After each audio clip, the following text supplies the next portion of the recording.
Life is Strange, a game released in January 29th, 2015. Rating apparently so good it got a 4 out of 5. But how can this game stand up to my system?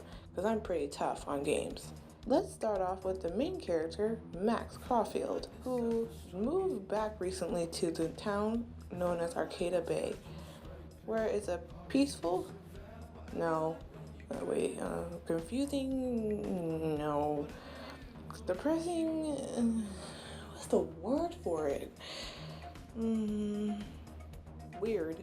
Yeah, perfect. Weird town. Max Caulfield is the loner in high school where she either butting in everyone's business or by herself, unless it involves her childhood friend Chloe. Her role is that punk girl who thinks everyone owes her an explanation or everyone owes her anything. Chloe.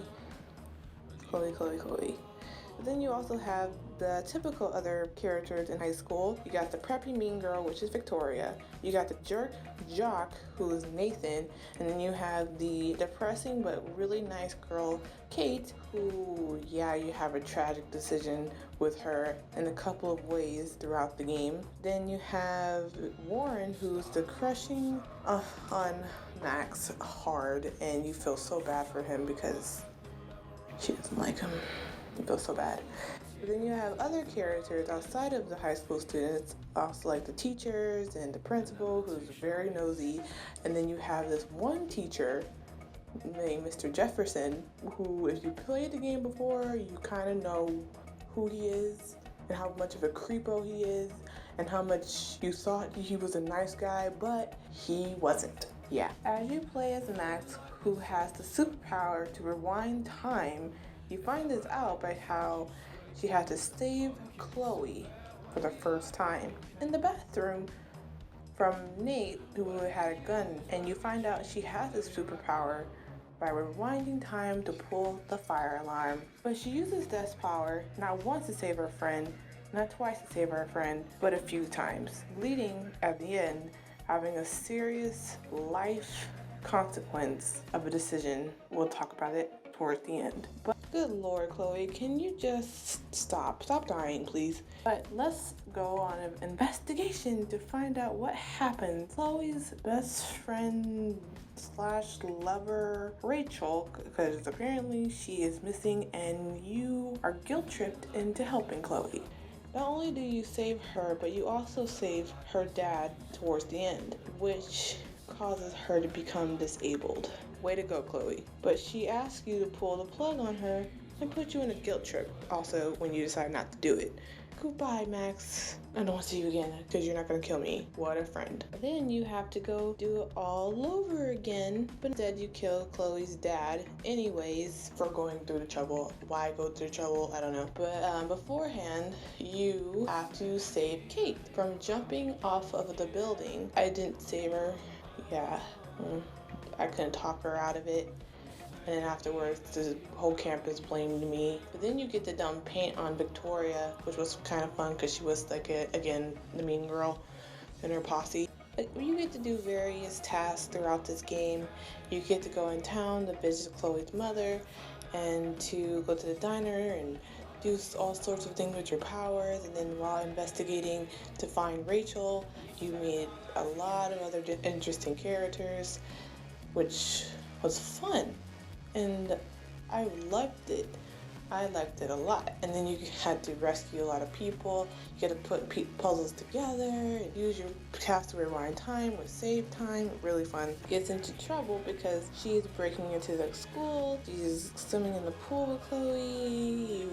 The guy who's crushing on you so hard does anything for Max. I mean, to the point where he gets punched in the face by Nathan. Yeah, I mean anything. Poor guy. And as I said about the weirdo teacher, you soon come to find him responsible for the murders of the random girls and Rachel, who you've been investigating all this time. Get a photographer himself who's a little bit too much obsessive. Have to time travel again to turn in the teacher, or in the weirdo teacher, Mr. Jefferson. But guess what? You have to save Chloe again. And you have to go back in time to to save her and end up right where you started.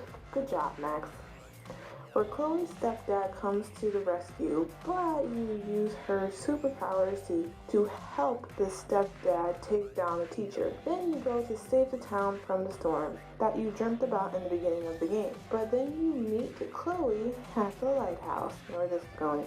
Where everything happened because you saved Chloe from the first time in the restroom with the blue butterfly. But Max had to be guilt-tripped herself after going through hell. Like finding the right door, escaping the psycho teacher that Max suddenly loves now. What? Okay. When Max tells herself that the whole reason behind this is because she saved Chloe the first time because she wanted to just save one person. And she even said, because she's my best friend. What? When Max suddenly wakes up at the light fainted the first time, you're left with the decision I told you about. The decision whether to save Chloe or save the town. You know what I picked? Just guess. Guess if you guess right. I don't know. I chose to save the town. I'd rather save a lot of people's lives than just one, just saying. So, as I played through this game and the many tasks that I had to do to get to the ending in the 5 episodes of the game, I would rate this game a 3 out of 5. Why? Because Chloe, really? Like I said, there's a lot of fun things that build up to it, but a lot of it could have been, prevented if we just killed Chloe in the first place. And yeah, you could have found a better story to Max's ability to rewind time. Because before she met Chloe, she had that power, so yeah. Anyways, the artwork was amazing, the music was amazing, Max was really cool. My favorite character from that game was, I guess the guy who sold drugs to Rachel when was in love with him. He had this tough side of him, but he has a sweet side as well because he has a little puppy with him everywhere. And he looks tough, but he's not, which is cute, I think. So, what would you rate this game? And if you choose to save Chloe or the town, I would like to know. If you chose to kill the town instead of saving Chloe, I would really like to know what happened. I don't think I can bring myself into doing that. Yeah. Let me know how you like this video. Leave a like, comment, and subscribe for more videos in the future. And yeah, peace out.